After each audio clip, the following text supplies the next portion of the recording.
Like so many of you, I've searched and researched since 2001 for me to find new or better ways to manage my dragon, meaning this illness and the story that comes with it.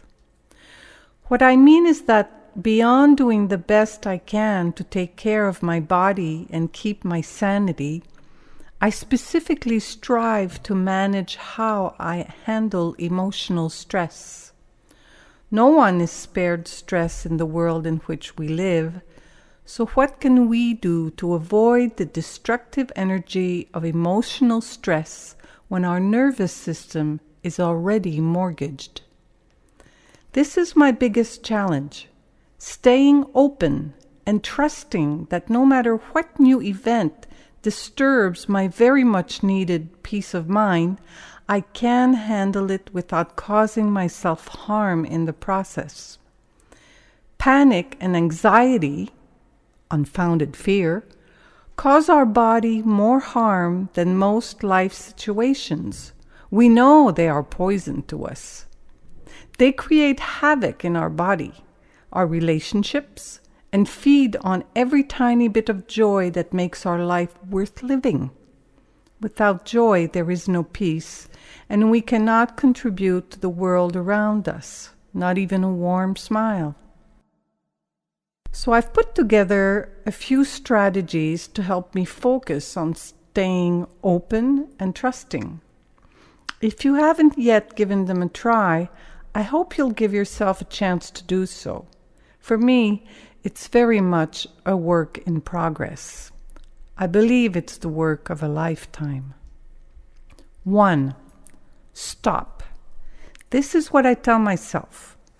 When an event disrupts or upsets you, just stop. Take a few deep breaths and let those shoulders drop a bit. In other words, calm down. Now, I know you've come across this one. It's easier said than done. Don't give up because you don't succeed at first. 2. Show up. Our mind doesn't do here and now, so the only way to get it under our control is to be consciously present. What is happening in the present moment is what we are to focus on, and not the whys, not fair, always me, sick of this, what am I going to do, what ifs, etc. Showing up and really being in the here and now, if only for a moment, is a huge step towards lasting inner peace.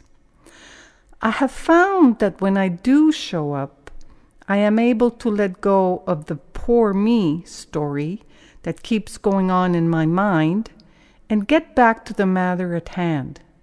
I can better manage my life situation when I can actually see that it is just that, a situation. It is not my whole life, and it does not define me. 3. Stay. Because of the stories it firmly keeps in our subconscious, our mind races and looks for ways to get away, out of an uncomfortable situation. That is what causes the stress. Our mind doesn't know the way out without causing pain and damage. Because we are not our mind, but the being that is able to see the bigger picture, we can become conscious, that is to say, present. We can tell our mind to be quiet. That doesn't work, of course. When my mind just won't stop, I like to tell it, go right ahead, but I'm not listening to you.